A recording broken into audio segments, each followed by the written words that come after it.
ang Diyos.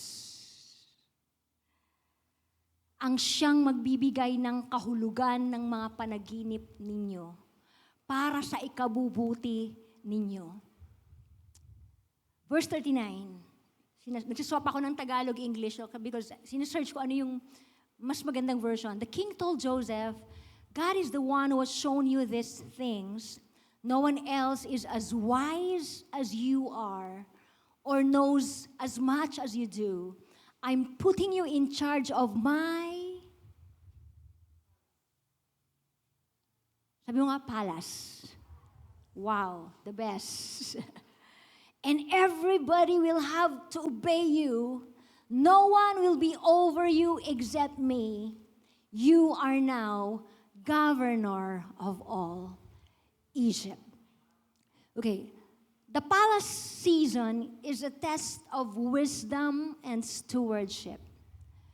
Okay, I believe lahat, siguro, meron ba dito, like you have it in your heart, like alam mo, magaling ka sa part na to. Merong area ng life mo na alam mong magaling ka.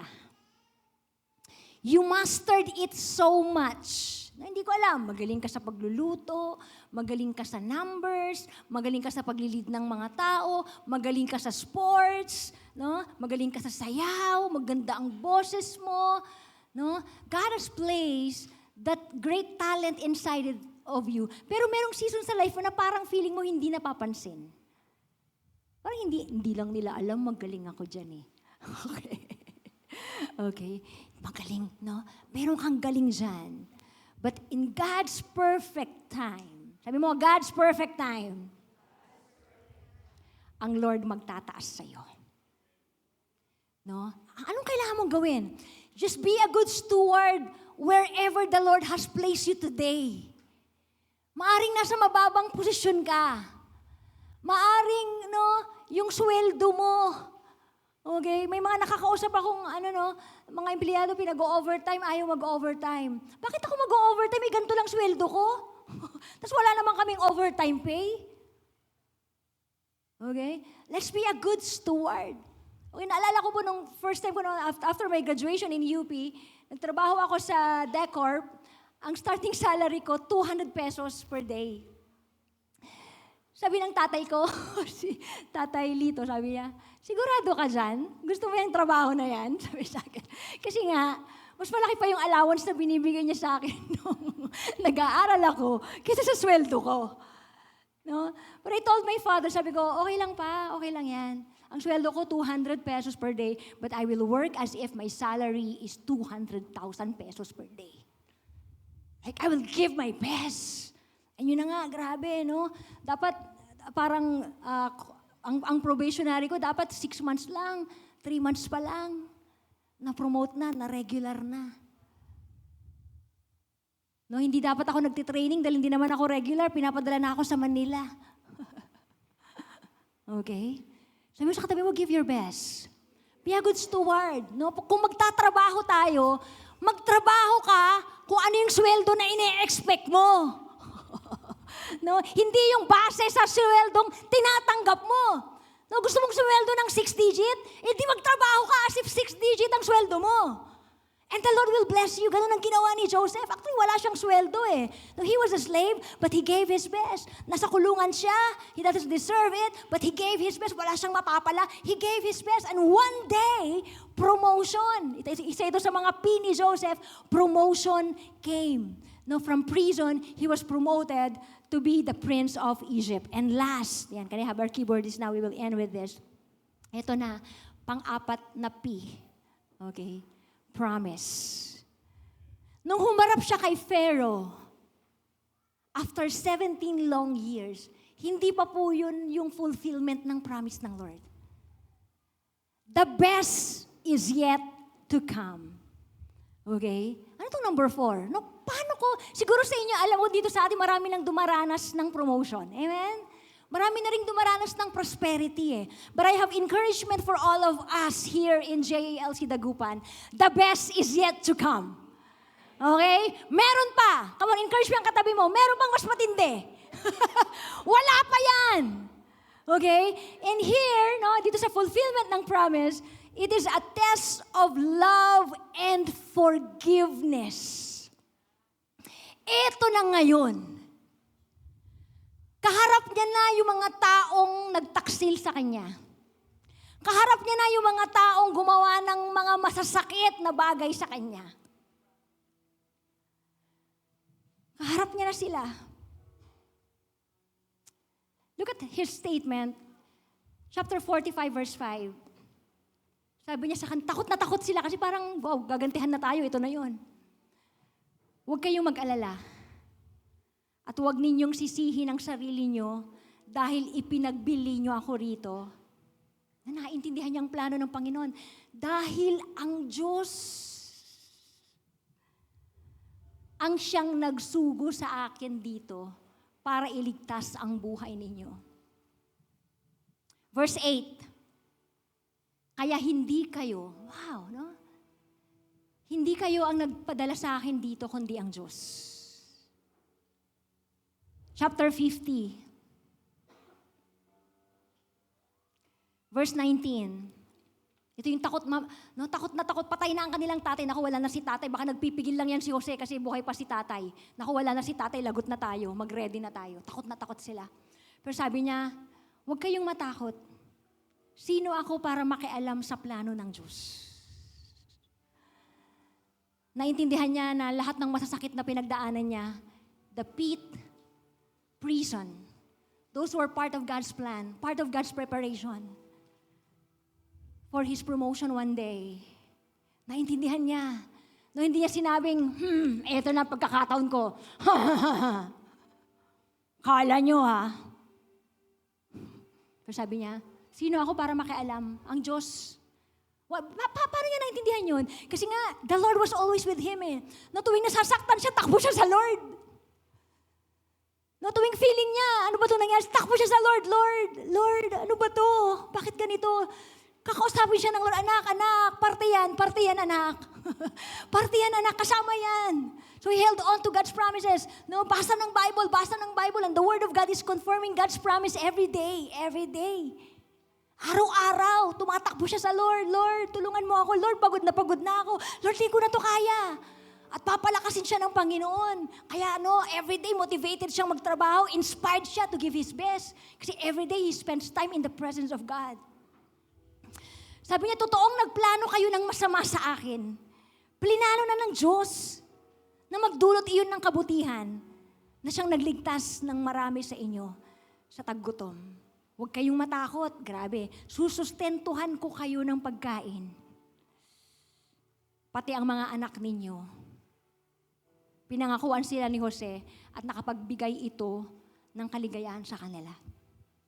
Before we pray, I want to end with these verses sa New Testament. Halos ayokong i-share ito eh.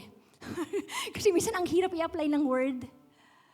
Because ako mismo po, the Lord has been dealing with me for the past weeks. Ito nga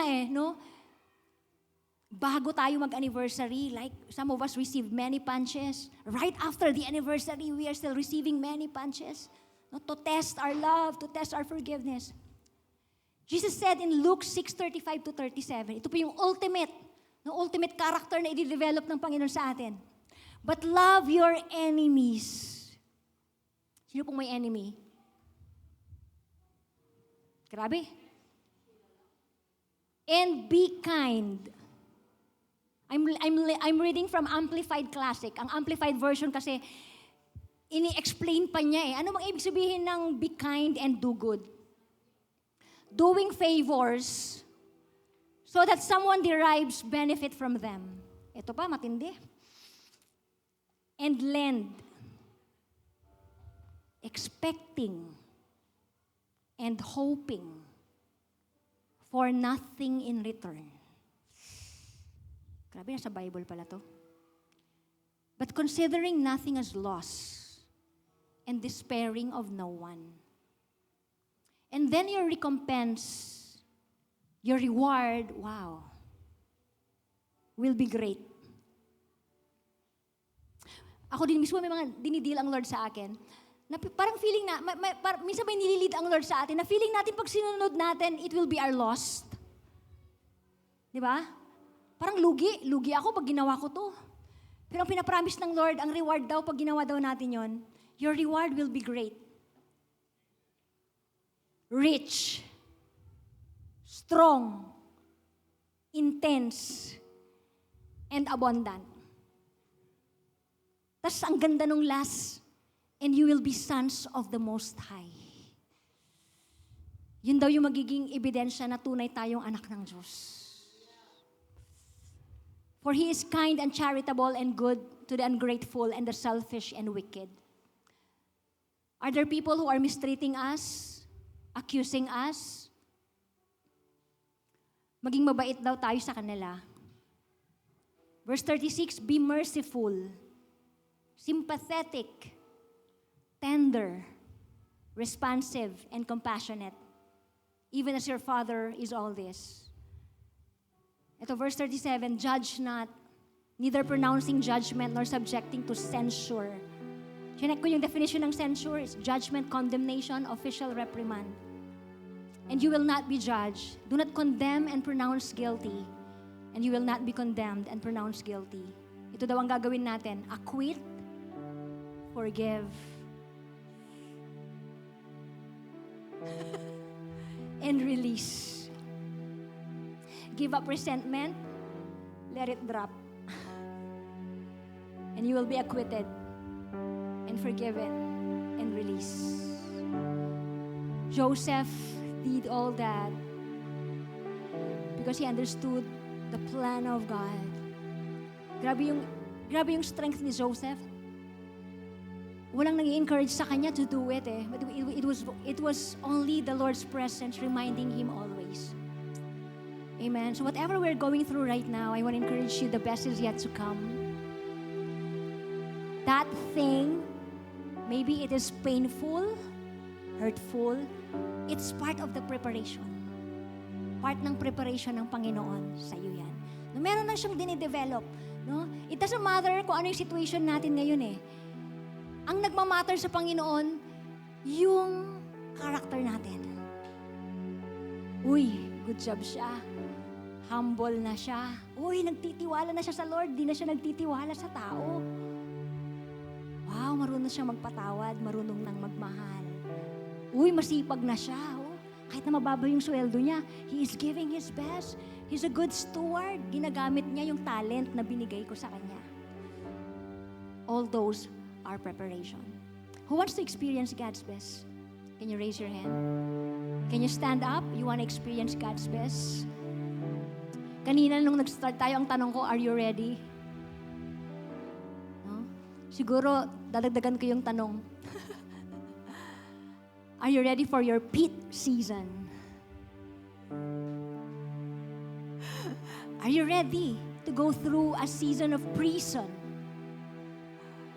No? Hindi kayo makukulong, hindi ko kayo tinatakot. No? I mean, it's a symbol of a season of mistreatment, betrayal, being forgotten by people you helped and blessed, no, in your life.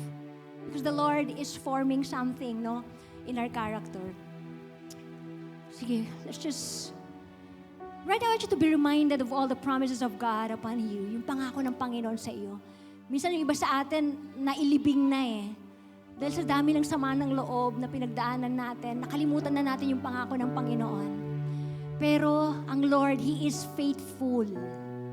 Hindi niya nakakalimutan ang mga pangako niya sa atin. He will fulfill each one of those. No, maaaring nagkamali ka. Maybe we are not like Joseph. Yeah? Hindi ako katulad ni Joseph. Perfect siya eh. Pero ang Panginoon, maggrasya. He is patient. No, meron tayong kanta kanina, He gives, no, yung the best is yet to come sa fast song, He gives second chances. Hindi na babago yung plano ng Panginoon sa'yo. Sobrang mahal na mahal ka niya. Yung nga eh, kahit yung mistakes natin, He can turn out, no, He works out all things for our own good because He loves you. And you are called according to His purpose. Let's just surrender ourselves to the Lord right now. Whatever we are going through, alam ko iba-iba ang sitwasyon na pinagdadaanan natin ngayon.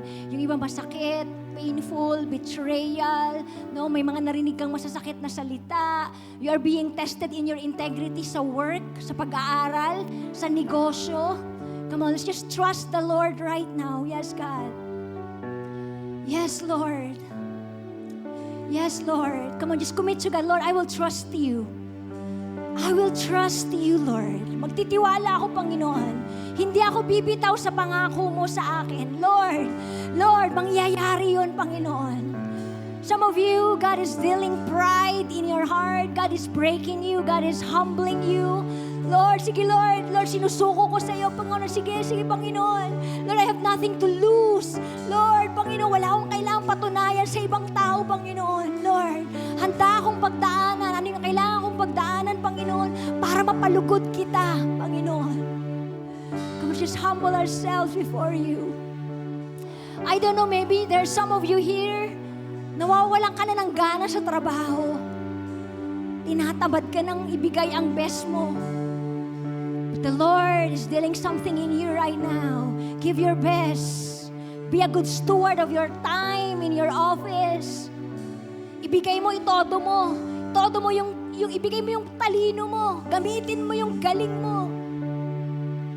Because that is part of God's preparation. It is a test of your stewardship. Come on, you surrender to God. Lord, yes, God. Yes, Lord. Lord, develop patience in me, Panginoon. Some of you, maybe you need to commit, Lord, sige, Lord, magpapatawad ako, Panginoon. God wants you to release something. And you're struggling. You're struggling in your heart. But God is telling you, release it, anak. Because you're my daughter. Yan ang magpapatunay na tunay kitang anak. God is encouraging you right now, anak, just release it and you will see how I will bless you. What you're about to release is nothing compared to the great blessing that the Lord will pour out upon you starting today. You will begin to experience God's best. Come on, let's just worship the Lord as we surrender unto Him. Every time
God is writing your story and He's not yet done.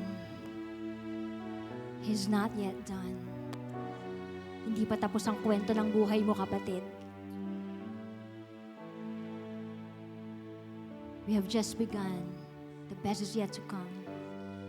And also as a church, I want us to surrender everything, the future of this church. Father, you are the author of this church. You are the pastor of this church.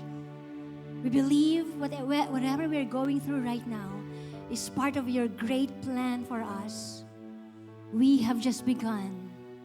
We have just begun. The best is yet to come, God. And as a church right now, with all the pastors in this room, we are trusting you, oh God. We're committing ourselves unto you. We submit to your process and to your timing, oh Lord. Yes, God. Form in us the character of humility, Lord. Integrity, stewardship. Lord, give us wisdom, Panginoon. We commit to trust in you in whatever situation we are in, to hold on to your promises, O God. Form in us that agape love, unconditional love, Lord. May we learn to forgive the way you have forgiven us. We may be going through some painful season, oh God, but we trust and look up to you, the author and finisher of our faith, oh God. We thank you and we believe, oh God, that the best is yet to come. And we are about to experience, Lord, habang pasakit ng pasakit, Panginoon, alam namin, malapit na, Panginoon. We thank you, God. We bless everyone. Bless all the families represented here today, oh God. Lord, pagpalain niyo po bawat negosyo, bawat trabaho, Panginoon. Ang mga mag-aaral, ang mga estudyante. Father, we receive your blessing today.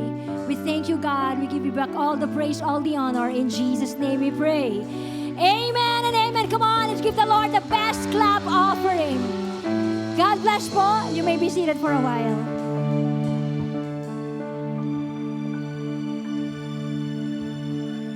Amen, amen.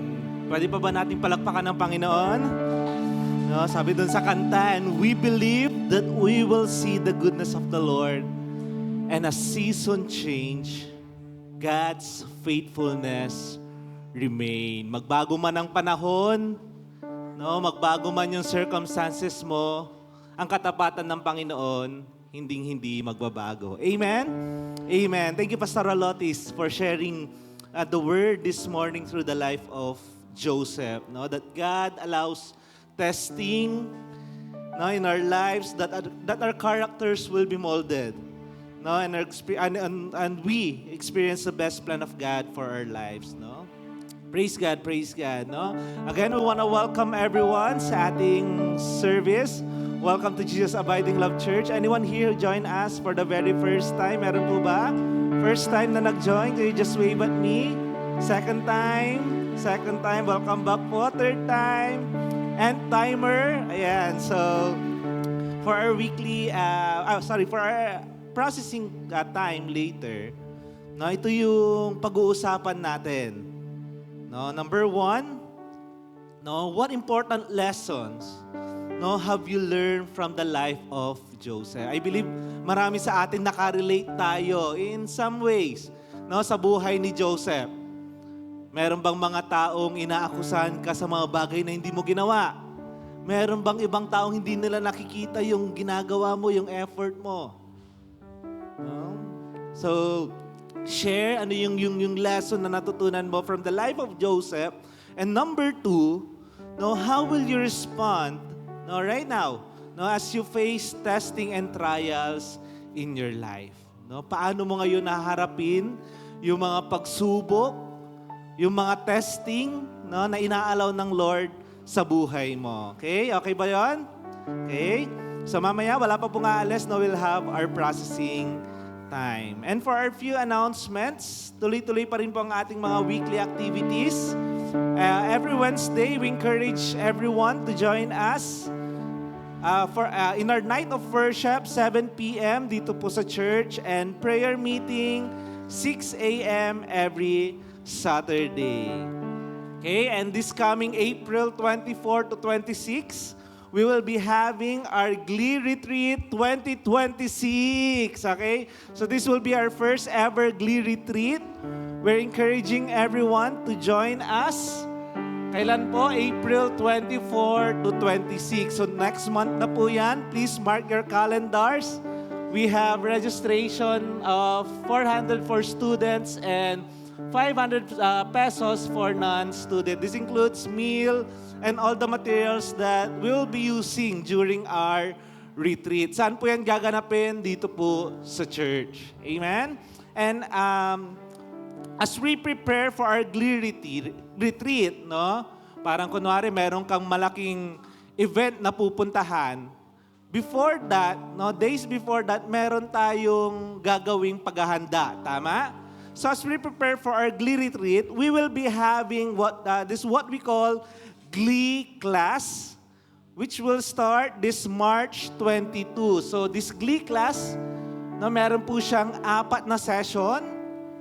Now, first, session 1, this will be on March 22, entitled Grounded in Christ. No? So para mayroon tayong mga lesson sessions. Kumbaga, mas ma-prepare nito, yung mga lessons na to, yung heart natin for this coming Glee retreat. Session 2, Love in Christ, March 29. Session 3, Empowered in Christ, April 5. And then Session 4, Encountering Christ, April 12. And then, April 24 to 26, yun na po yung ating Glee retreat. So, sino dito excited for our Glee class and Glee retreat? Taas ang kamay. Sino mag-e-enroll? Oy. Testing yan, trial yan. Okay, may pumipigil ba sa'yo? Papapigil ka ba? Okay? Huwag tayong papapigil dun sa gustong gawin ng Lord sa buhay natin. Amen? So yung mga Glee class natin, this will be done or conducted after our services. Okay? And for our giving, no, as we prepare our tithes and offering, no, yung bibigay natin kay Lord, no, one important principle na na-remind ako dun sa buhay ni Joseph, no, yung sinabi ni Pastor Lotis na, in every season of your life, you give your best. Tama? Do you feel that you're the bottom pit right now? Tingin mo ba nandun ka sa pinakababa? No? Nasa lusak ka? Or maybe you feel blessings, dinadala ka ng Lord sa palace right now. In every season that we're facing, let's give our best. Now let us be encouraged with this verse in Proverbs 3, verse 9, no? And 9 to 10 in the Good News Translation. Basahin natin. 1, 2, 3. Honor the Lord by Him, an offering from the best of all that your land produces. If you do, your barns will be filled with grain, and you will have too much wine to store it all. No? Ang Lord ang nakakakita ng puso natin. Ang Lord ang nakakakita ng ginagawa natin. So let's always give our best unto Him. Amen? Amen? So let's all stand up. No, manalangin tayo as we prepare, as we will give our tithes and offering to God. Let's pray. Pasalamat tayo sa Panginoon. Come on, Lord, we thank you, Lord, for this wonderful morning. We thank you, God, Lord, for, Lord, ministering unto us, Lord, speaking unto us this morning, Lord. That, Lord, in every circumstances that we're in, Lord, we will continue to trust in your word, God. We will continue, God, Lord, to give our best unto you, God. Lord, we thank you, God, Lord, for every testing, for every trials that we're experiencing, Lord. Na sa mga bagay na to, Lord, mas nakikilala ka namin, Panginoon. Lord, sa mga bagay, sa mga circumstances na to, Panginoon, Lord, mas kumakapit kami sa iyo, Panginoon. Lord, mas namumold yung character namin, Lord. Lord, patuloy namin iaalay ang aming buhay sa iyo, Panginoon. Patuloy namin, Lord, na itataas, Lord, itatanyag yung pangalan mo, Lord, dahil sa buhay namin, Lord, gusto namin ikaw yung siyang makita, Panginoon. Lord, magliwanag ka pa sa aming mga buhay. Lord, as we give our tithes and offering unto you, Lord, we just acknowledge, Lord, that everything that we have, Lord, it comes from you alone, God. Lord, lahat ng blessing, Lord, lahat ng kalakasan na meron kami, Lord, nanggagaling ito sa iyo, Panginoon. Lord, and we just want to honor you, Lord, with all these blessings, Lord, na binibigay mo sa amin. Lord, we thank you, God, Lord, for this morning. May you bless the rest of the day, Lord. In Jesus' name we pray. Amen and amen. So come on, let's give our best offering unto the Lord.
The best is yet to come. Praise God, praise God. No, and siyempre, hindi matatapos ang ating service without greeting our birthday celebrants. No, may we call happy birthday to Miss Jacqueline.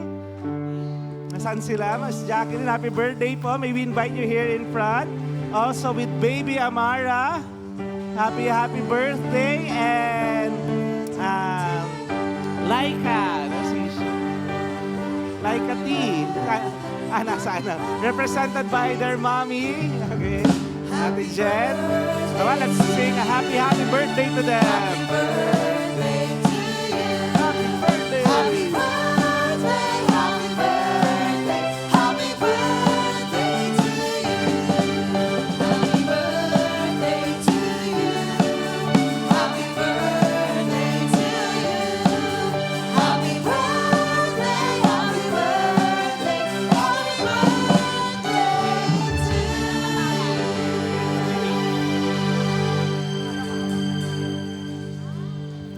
Hallelujah. Praise the Lord. Tatlo na naman ang my birthday. Uy. Praise God. Hallelujah. Ipag-pray muna. Baka malusaw, Brother Joey. Pray muna tayo. Hallelujah. Oh, wonderful Jesus.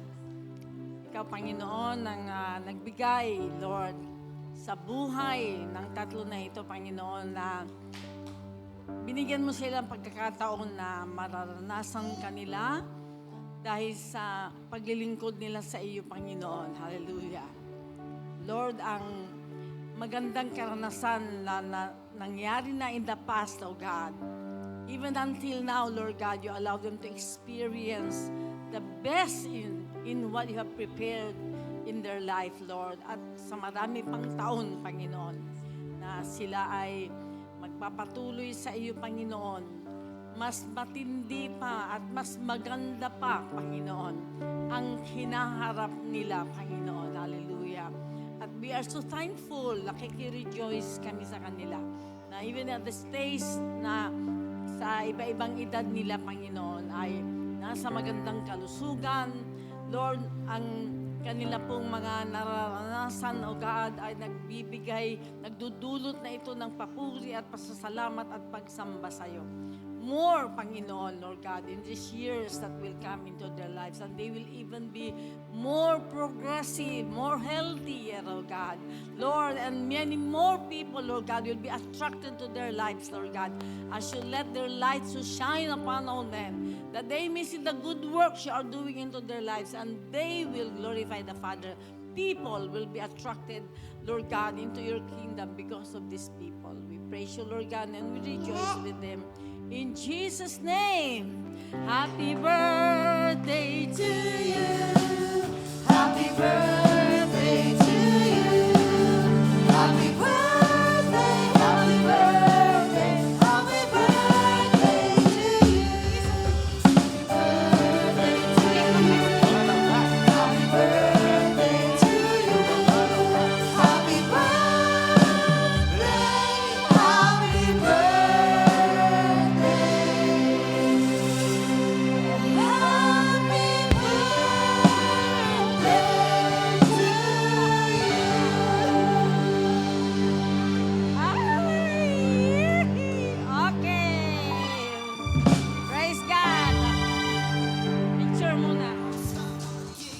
picture. And again, happy birthday to our birthday celebrant. So we can now proceed with our processing groups.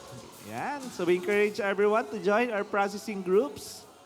Mayroong group sa mga nanay, tatay, and young